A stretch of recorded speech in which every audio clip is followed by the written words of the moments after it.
bài đam bài đam bài đam bài đam bài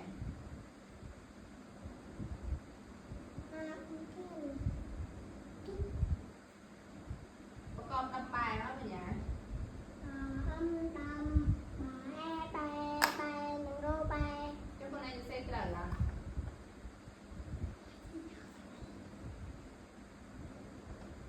đọc kia sẽ xem bia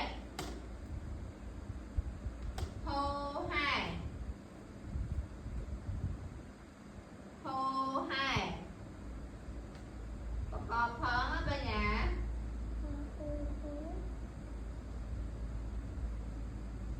hô hai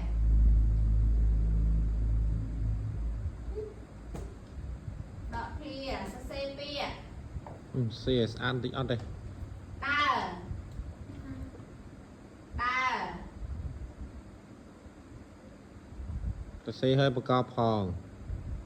đa cho đa bật tên sẽ xem bia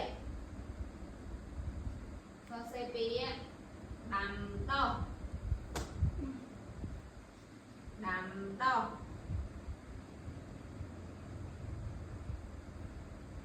đầm to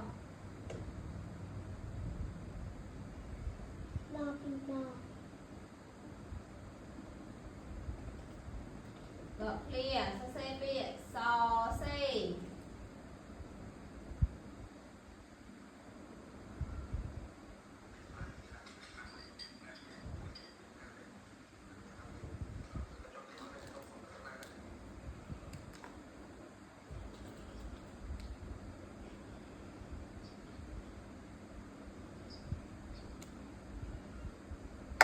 so xì đọc lia so xì bia so xì bia ha ta xây hơi bậc cao phòng còn ha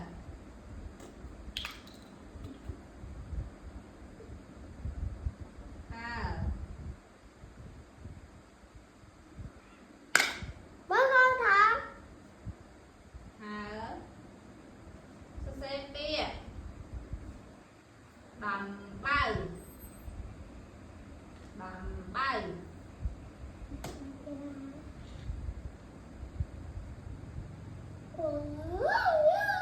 đầm bao qua mama so xì bia con có hả bài đuôi so xì bia le là tích tích tích tích tích tích tích tích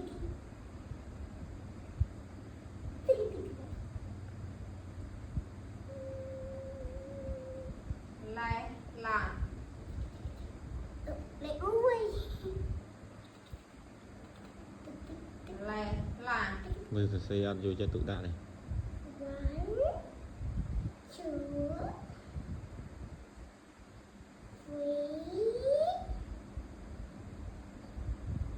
four le là hai nơi now so xì bia go